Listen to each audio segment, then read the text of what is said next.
Para declarar voto, vereadora Estela Balardim. Muito obrigada, senhor presidente. Bom dia, colegas vereadores, colegas vereadoras, a todos e todas vocês que nos acompanham aqui, que fazem parte dessa rede potente que visa combater a fome. Vereadora Marisol, parabéns pela proposição. Gostaria muito de ter assinado esta frente para a criação desta frente parlamentar. Quero sim fazer parte por entender a importância desse debate na nossa sociedade.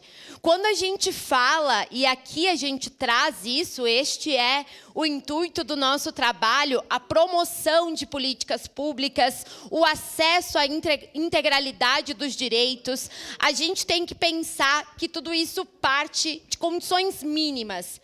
E a fome, ela está com certeza como uma questão central. Porque quando a gente fala da plenitude do acesso a direitos, a gente não pode falar que isso acontece, sendo que pessoas ainda passam fome. Sendo que aqui no município de Caxias do Sul, quase 10% da nossa população ainda vive sobre a insegurança alimentar.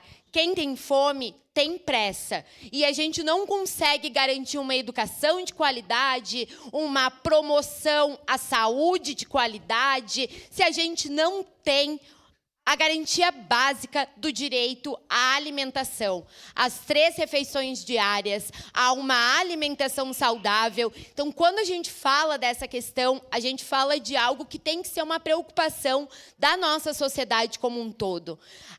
Eu já trouxe na sessão essa frase, e eu acho que ela faz muito sentido quando a gente debate isso, que é que a gente gostaria que as pessoas pescassem seu próprio peixe, mas a gente esquece que essas pessoas muitas vezes não têm vara nem anzol. Então, é essa a nossa tarefa aqui dentro, é garantir que as pessoas tenham acesso, e garantir que as pessoas tenham acesso pleno a uma questão que é tão importante, que é a alimentação. Então, com certeza, votarei favorável e quero fazer parte desta frente parlamentar. Muito obrigada. Obrigado, vereadora Estela.